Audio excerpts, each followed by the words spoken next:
Bonjour, une nouvelle vidéo aujourd'hui sur le dernier thème de spécialité du programme de terminale d'AGGSP, l'enjeu de la connaissance. Bon, vous avez l'habitude maintenant, on commence toujours par définir les mots-clés, ici définir la connaissance. Nous dirons que la connaissance c'est un processus mental de transformation d'une information en savoir. En fait, dans le langage courant, connaissance et savoir sont plus ou moins synonymes. Mais dans la connaissance, il y a une idée de production, l'action de produire, de construire, alors que le savoir, lui, est plus passif. C'est le résultat, si vous voulez. Alors, dès l'Antiquité, la production du savoir s'est faite au sein d'institutions. Vous avez peut-être vu en philo l'Académie de Platon, mais on peut aussi penser aux premières universités au Moyen-Âge, d'abord dans le monde arabe, et puis ensuite en Europe. Vous avez Oxford, Paris, Salamanque, tout ça, vers la fin du XIIe, début du XIIIe siècle. Plus tard, cette connaissance, elle passe par les sociétés savantes, à partir du XVIIe, XVIIIe siècle. Ce sont des groupes d'experts ou de passionnés qui échangent sur leur sujet de prédilection et qui peu à peu vont s'institutionnaliser. C'est-à-dire que ces sociétés vont se doter de lieux, de valeurs, de méthodes communes. Alors, parmi ces valeurs, par exemple, l'idée du travail collectif, avec une validation des travaux par les pairs. C'est-à-dire que ce sont des chercheurs qui analysent de manière critique les travaux d'autres chercheurs. Vous avez aussi l'idée de l'universalisme, du désintéressement, la mise en place d'institutions, de congrès, de diplômes reconnus, etc. Et tout cela forme ce que l'on appelle désormais la communauté scientifique, sans que l'on sache très bien d'ailleurs ce que cette notion recouvre exactement. Et cette communauté scientifique produit donc des connaissances qui sont diffusées à une échelle de plus en plus vaste et de manière de plus en plus rapide. Car c'est l'un des grands bouleversements du XXIe siècle, avec Internet et le numérique, les modes d'accès au savoir ont profondément changé. Internet et les réseaux sociaux permettent d'avoir un accès à des ressources quasi illimitées, et chacun peut désormais être producteur de connaissances. Cette vidéo en est un parfait exemple. Publiée sur Internet, elle permet de toucher potentiellement des millions, voire des milliards de personnes à travers le monde. Alors, j'ai bien dit potentiellement. Alors qu'il y a quelques années, le seul canal disponible, le seul canal vidéo, c'était la télévision avec quelques chaînes. Mais cette plus grande disponibilité du savoir, elle pose aussi la question de la fiabilité des informations qui circulent. Puisque les normes qui permettaient autrefois de valider les savoirs, c'est-à-dire le contrôle par les pairs, les diplômes, etc., ne sont plus les seules normes reconnues aujourd'hui. Pour certains, par exemple, le nombre d'abonnés ou de followers donne une légitimité à un influenceur pour parler sur n'importe quel domaine, y compris sur des sujets sur lesquels il n'est pas expert. Alors tout cela nous amène à ce que l'américain Peter Drucker a appelé la société de la connaissance à la fin des années 60, c'est-à-dire une société dans laquelle le savoir est une ressource à exploiter, au même titre que le pétrole ou la main-d'œuvre. C'est une ressource qui donne à un pays ou à une économie une richesse, un développement et une influence géopolitique.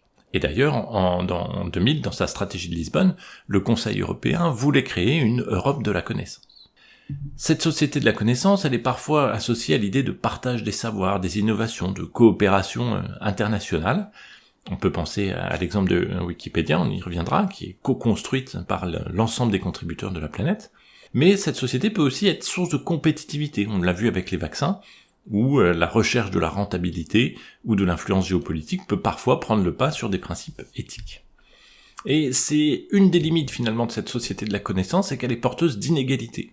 Car tous les individus n'ont pas le même accès à l'alphabétisation, aux études, à Internet, et cela peut priver les pays les moins développés de leurs futures élites qui rejoignent les pays développés et cette fameuse société de la connaissance. C'est ce qu'on appelle la fuite des cerveaux.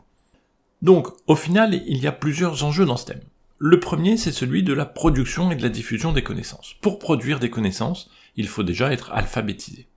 Et alors, historiquement, l'alphabétisation, et notamment l'alphabétisation des femmes, elle s'est développée en Europe, surtout à partir de la réforme protestante au XVIe siècle. Vous vous souvenez peut-être avoir vu ça. L'idée, c'était que chacune et chacun devait pouvoir lire la Bible, soit en latin ou dans sa langue nationale. Et on en était loin, puisque à l'époque, on estime que le taux d'alphabétisation en France approchait au mieux les 30% de la population, sachant que les hommes étaient beaucoup plus alphabétisés que les femmes. Cette hausse de l'alphabétisation, elle a connu finalement un temps fort, surtout au XIXe siècle, avec les lois scolaires, notamment en France les lois Fallou en 1850, qui créent les écoles de filles, et puis vous avez bien sûr les célèbres lois Ferry en 1881-1882, qui rendent la scolarité obligatoire, y compris pour les filles. Mais aujourd'hui encore, l'alphabétisation est très inégale selon les régions du monde. Par exemple, vous avez environ un tiers d'analphabètes en Afrique subsaharienne ou en Asie du Sud. Et puis vous avez aussi une alphabétisation très inégale selon les sexes.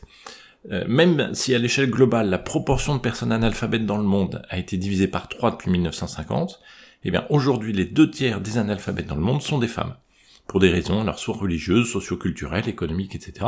Par exemple, dans certaines sociétés, on investit moins sur les jeunes filles car elles sont destinées à se marier jeunes et à quitter la famille ou à s'occuper du foyer, donc on estime que c'est moins rentable.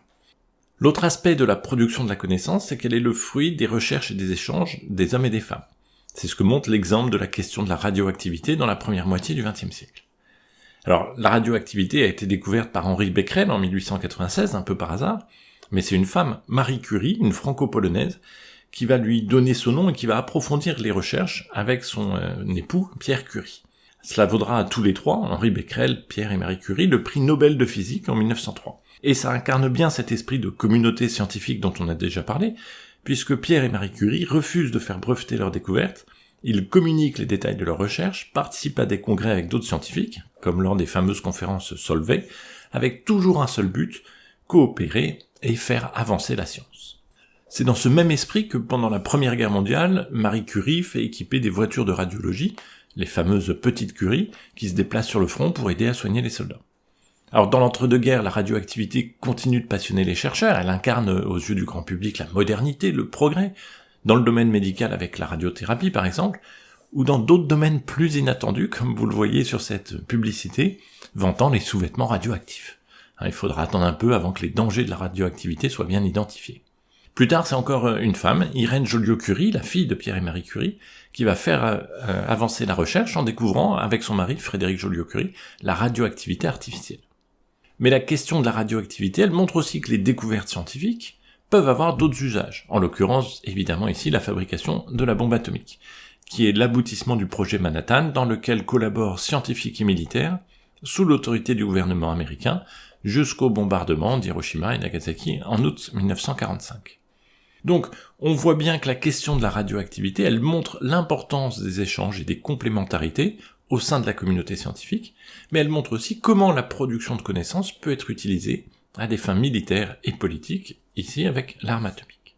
Et si, avec la guerre froide, les échanges entre scientifiques sont bloqués entre l'Est et l'Ouest, l'acquisition de connaissances peut se faire sous une autre forme, par exemple l'espionnage, et ça c'est ce que nous verrons dans un deuxième épisode.